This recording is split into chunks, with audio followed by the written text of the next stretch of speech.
Broadcasting live from the Albay PIO News Center, providing you the most exclusive news update from all over the province. This is News at 12. News at 12.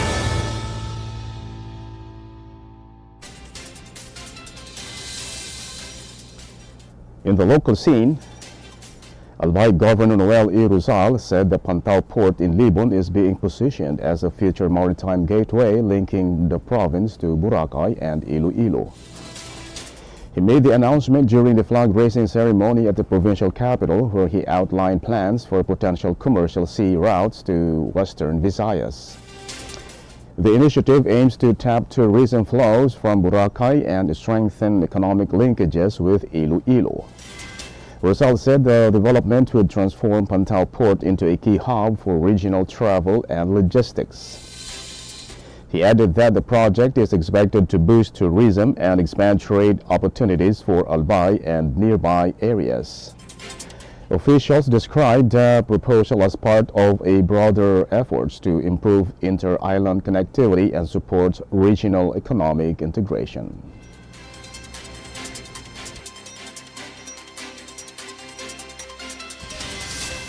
In other story,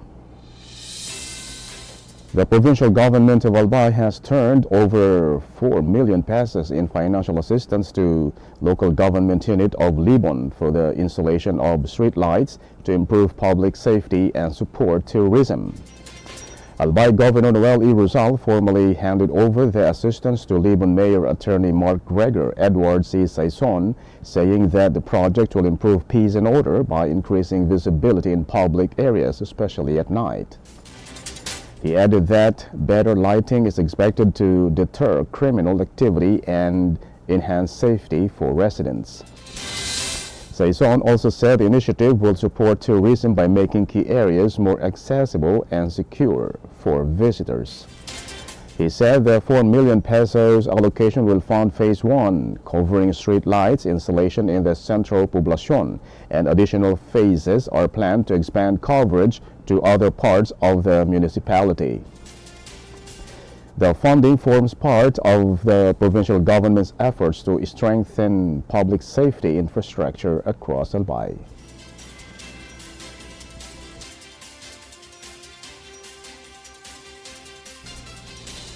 In other news, the Albay Park and Wildlife Rescue Center in Bugtong, Legazpi City is promoting conservation awareness through educational visits open to the public. The facility serves as a sanctuary for rescued wildlife while providing learning opportunities on biodiversity and environmental protection. Visitors are introduced to conservation practices that highlight the importance of protecting natural habitats and supporting sustainable environmental efforts. The center also offers various activities designed to enhance learning and encourage responsible interaction with wildlife. The Albay Park and Wildlife Rescue Center is open daily from 8 a.m. to 5 p.m.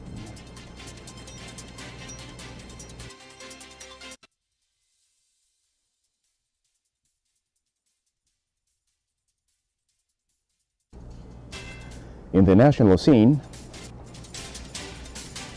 the House Committee on Justice has formally obtained copies of Vice President Sara Duterte's Statement of Assets, Liabilities and Net Worth, or SALN, as well as the SEC and BIR documents prior to impeachment hearings.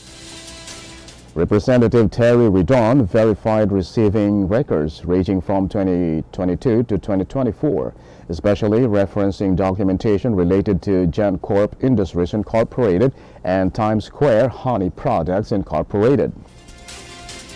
The 2024 disclosures show that Duterte and her spouse, Manasseh Carpio, own real estate worth 66.80 million pesos and personal assets valued at 31.65 million pesos, totaling 98.46 million pesos. After deducting liabilities, which include 8 million pesos loan from an undisclosed bank, the Vice President's net worth for this year was estimated at 88.51 million pesos. Redon pointed out a significant inconsistency even though Duterte identified herself as a stakeholder in GenCorp in her SALN. Official corporate records do not reflect her name among the registered stockholders. Redon mentioned the discrepancy implies that either the vice president or the corporation could have engaged in perjury, remarking that the panel is currently awaiting a formal clarification concerning the contradictory data.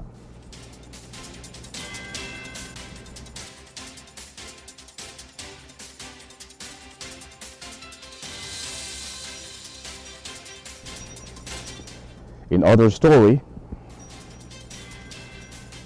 drivers across the country experienced significant relief at fuel station on April 21 when oil firms carried out a notable double-digit reduction in diesel prices. This recent change reduces regular diesel to 112 pesos per liter and premium types to about 147 pesos per liter, a significant decline from former peaks close to 170 pesos per liter. Gasoline and kerosene also experienced decreases with price cuts of 3.41 pesos and 2 pesos per liter, respectively, signifying an unusual time of concurrent price reductions for all main fuel types. Market analysts credit this significant reduction to the slow diminishing of geopolitical strains in the Middle East as its fires are lightened or lengthened in important areas. Certain oil tankers have allegedly restarted transit through the Strait of Hormuz in spite of the obstacles presented by the continuing U.S. naval blockade.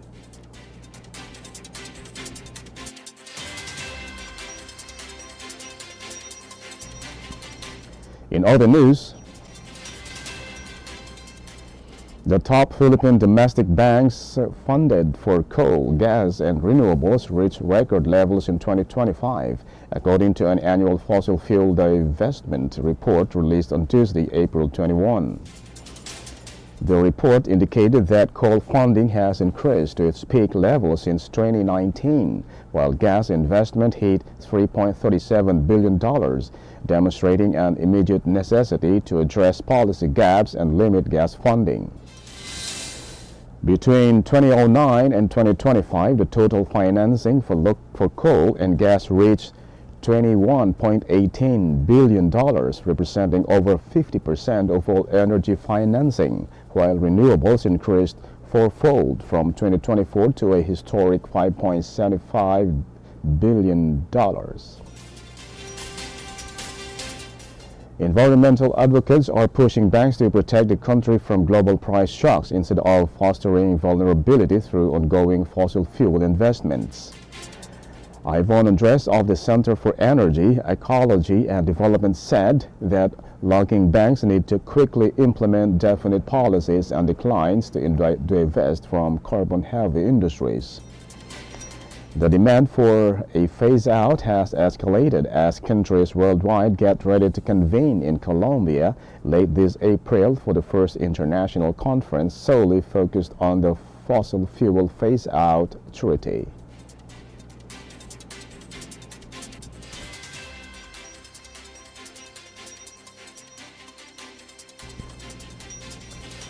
And in the news outside the country,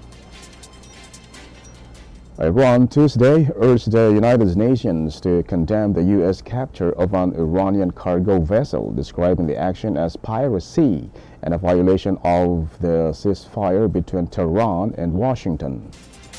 U.S. President Donald Trump declared on Sunday that the U.S. Navy had fired upon and then seized the Tuska cargo vessel in the Sea of Oman. Trump asserts that the Iran-flagged ship is under U.S. sanctions and mentioned that the Tuska was captured after ignoring a warning to halt. Iravani stated that this illegal action represents a distinct and significant violation of the ceasefire established on April 8, 2026, and is considered an act of aggression according to UN Charter. Trump posted on his social platform on Tuesday that he was lengthening the ceasefire with Iran to provide additional time for talks, but would continue a U.S. naval blockade of the nation's ports.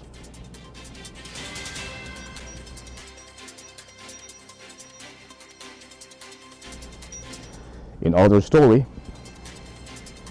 the conflict in the Middle East and reciprocal blockades that have disrupted traffic in the Strait of Hormuz are currently increasing operational expenses at the Panama Canal.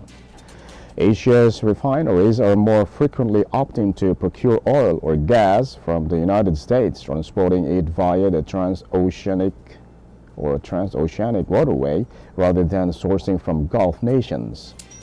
The Panama Canal Authority indicates that even though daily ships transits are robust, averaging 37 vessels in March, the increase in demand has resulted in notable delays and high price increases.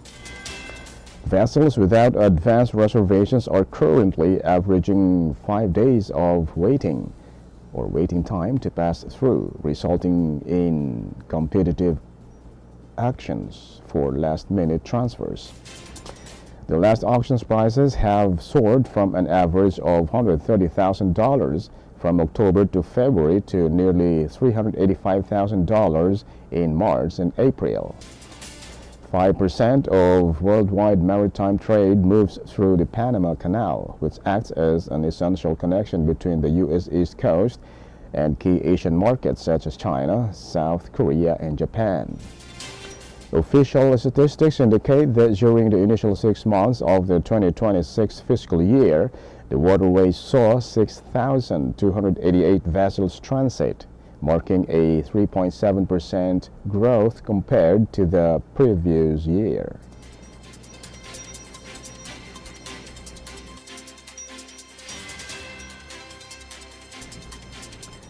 And finally, in the news outside the country, U.S. President Donald Trump has indefinitely extended the ceasefire with Iran just hours before it was set to expire, citing a direct request from Pakistani mediators to allow Tehran more time to submit a formal peace proposal. Despite the pause in active combat, the president emphasized that the U.S. naval blockade of Iran ports will remain strictly in place.